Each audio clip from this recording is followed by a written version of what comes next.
పాకిస్తాన్కి సపోర్టుగా వస్తే హిందూ మహాసముద్రం ఎలా దాడతావో చూస్తా. భారత్ చైనాకి ఇచ్చిన హెచ్చరిక.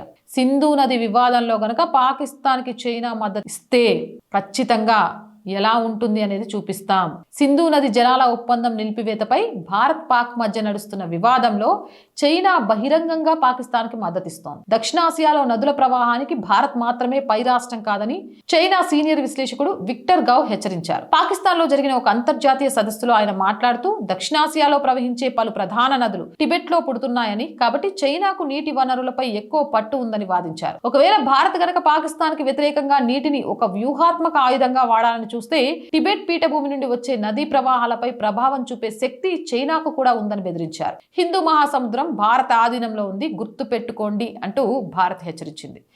ఆధునిక జియో పాలిటిక్స్ లో నియంత్రణ అనేది కేవలం నదులు ఎక్కడ పుడతాయి అనే దానిపైనే కాదు, ప్రపంచ ఆర్థిక వ్యవస్థను నడిపేది సముద్ర మార్గాలను ఎవరు శాసిస్తున్నారు అనే దానిపై ఆధారపడి ఉంటుంది. హిమాలయాలు నదులకు మూలం కావచ్చు, కానీ 21వ శతాబ్దపు వ్యూహాత్మక పోరాటంలో హిందూ మహాసముద్రం అత్యంత నిర్ణయాత్మకమైనది. ఈ విషయాన్ని మర్చిపోకూడదు.